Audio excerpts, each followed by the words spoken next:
Okay, so yesterday we built this face frame, cabinet face frame. So today we're going to move on to the rest of the cabinet parts and the assembly of the cabinet as a whole. So one detail I wanted to touch on is our dado. I get asked about this a lot. So we cut this dado in our face frame, and it will receive a cabinet side that can sit in there and be glued and clamped in place. This allows us to attach our side to our face frame without any mechanical fasteners.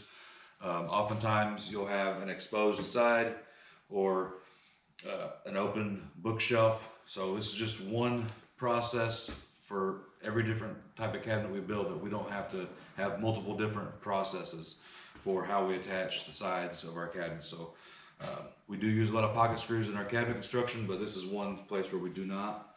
So also the benefits of this 1/4 inch here, obviously this glued and clamped in place is going to be super strong, but this allows us to have a little bit of leeway when we go to install. If your corner is not perfect, this gives you some room to adjust for your cabinet side to butt up against the wall. It also gives you room, if you want to scribe it, you can scribe it up to a 1/4 inch out of level or whatever you need to do there. So a couple different reasons for why we do it this way, and hopefully that answers some questions.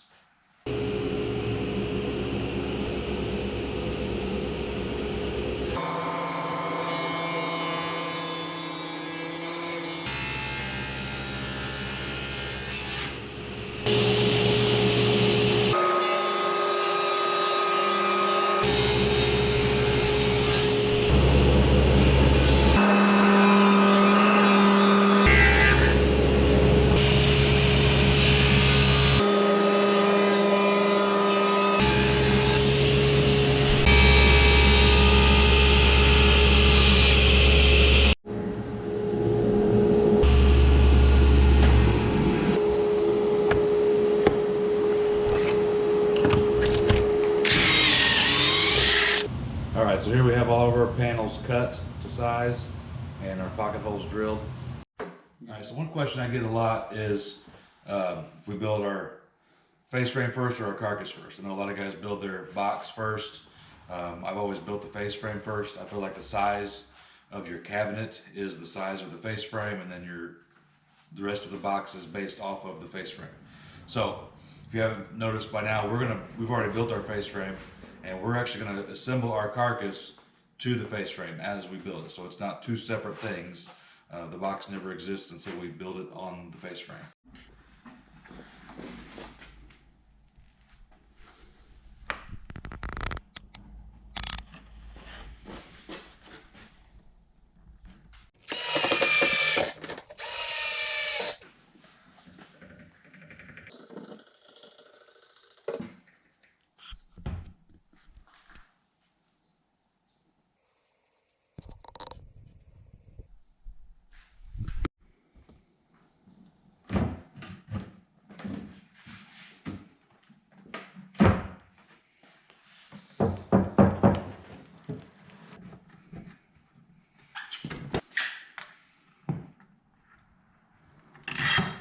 All right, so now that we've got our bottom in and our sides on, we want to attach the bottom to the sides. We'll use that. We know that this is 4 5/8, so I'll mark that on each end, and then we'll attach that.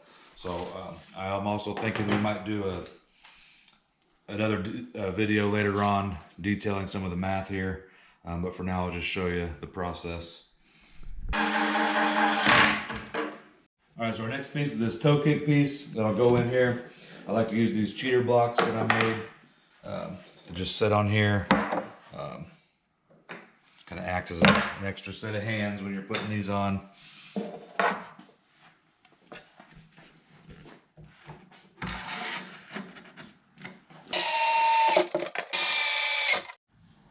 Okay, so it's important to note here that this toe kick is an actual structural piece of the cabinet, providing support for the overall cabinet, which is extremely important in these larger cabinets. Anytime you get over, I don't know, 36 inches or so. We do it for all of our cabinets, but especially these long cabinets, so it's actually, they'll be on the floor and supporting the bottom. So our next piece is this lower back stretcher. We'll go in here. We'll screw it into the ends. Okay, so now that the rear stretcher is in, we're ready to attach the bottom up to that. Now, this is the point where it's important that this is straight.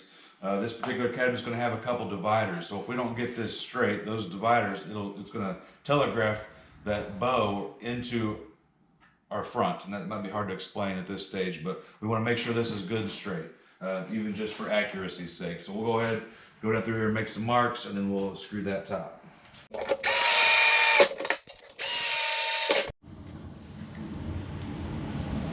I know a lot of people think pocket screw and cabinet together there's a little hokey, but I think you can see here, if you're using the proper amount, strategically placed, it'll make for one sturdy cabinet.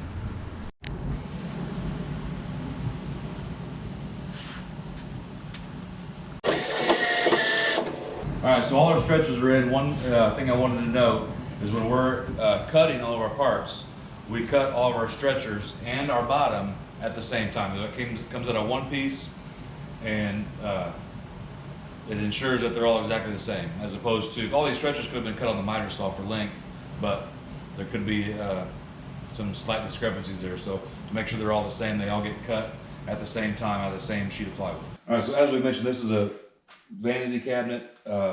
It's got a drawer section on each end, so we'll go ahead and throw in some plywood dividers to separate the sections, and in this case we will go ahead and install these with pocket screws, and we'll put those towards the drawer side so they won't be seen in the future.